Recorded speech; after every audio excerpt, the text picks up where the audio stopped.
Okay, this is peeving me seeing fighting game players talk about this because this is an issue that's going to affect their game as well that I'm be bringing up.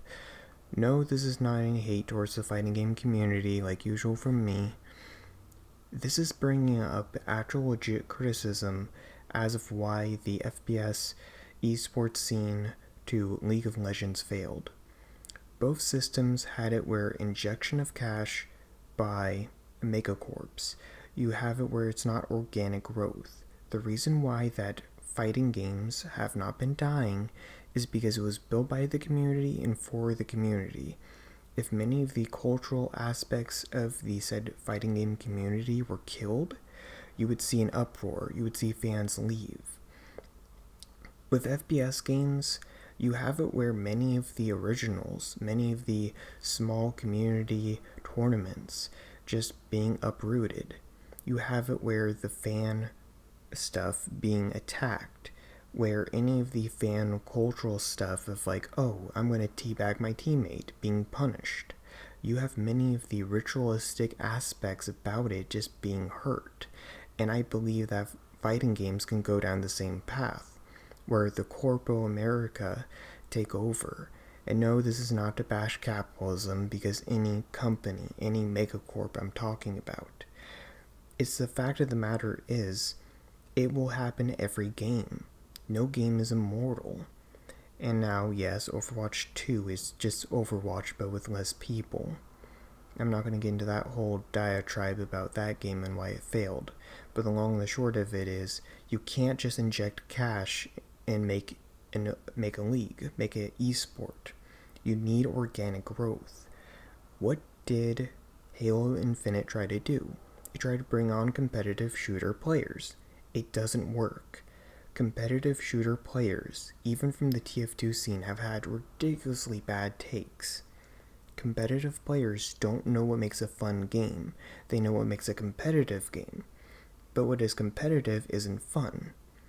Now, from what fighting game fans have seen and actually told me, or not told me directly, but rather what I've seen from comments, people have their fun of aspects about these games that they take into hand with the character that they choose, with the different options and choices and the variety of how you can play.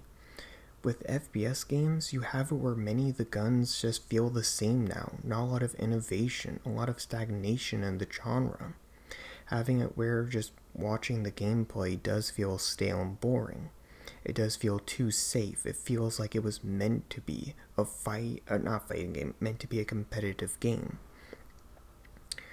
I believe with Street Fighter 6, it is a sign of a more casual-fied game, and other fighting games I feel as if are going to go down the same route because FPS games used to have a more organic community. Yes, a smaller one, but one that was slowly growing over time, and having it where, oh hey, these people that genuinely care about this game were coming together.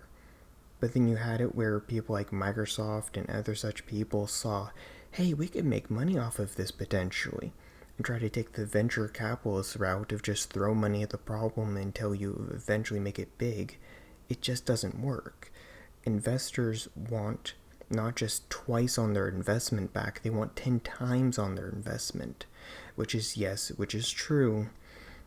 Venture capitalists have said, not themselves, but from what it's been shown, they don't consider an investment successful unless they earn back way more than they actually put in. As that's why Patreon's basically on its last legs. Well, that's a whole other video and a whole other issue when it comes to investments. But you see the issue. It's not being made by the fans, it's not being made for the fans. But what about fighting games? Because it's made for the fans, by the fans, and the system set up by said fans. And not only that, but not relying on one game. Imagine if an esport was just created around one, like the first Street Fighter. Could you just imagine that? Or even just like only getting updated for the same fighting game instead of a different game. After all, you're not going to a tournament or a EVO event having it be where it's the same game every year. The reason why it works for something like sports because the rules do evolve over time. people do care passionately about it. It's not just the fact that money interest is involved. It's the fact that people actually do care about the sport. Even if people are making millions, even if people are making a ton of money off of it, they still genuinely care about the sport. Even the greedy people there, again, still care about it. If they didn't, they wouldn't be keeping certain aspects in and trying to make sure the rules, make sure the game is healthy and kept alive and kept interesting to watch. That's not the same for FPS games and RTS games, I mean for small, like actual tournament competition, I'm pretty sure it's healthy. I'm not so sure about like StarCraft 3 or anything of that nature, but you get the point. It's not to say that people like a gecko squirrel are going to be wrong on the subject, but I'm only a minute 25 into this video. Honestly, I could just respond to his video in live time.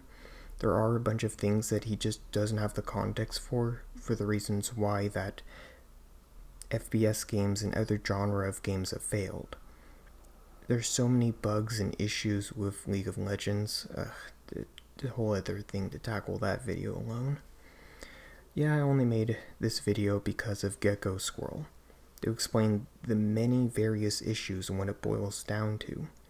You cannot buy a community. You cannot buy a fandom.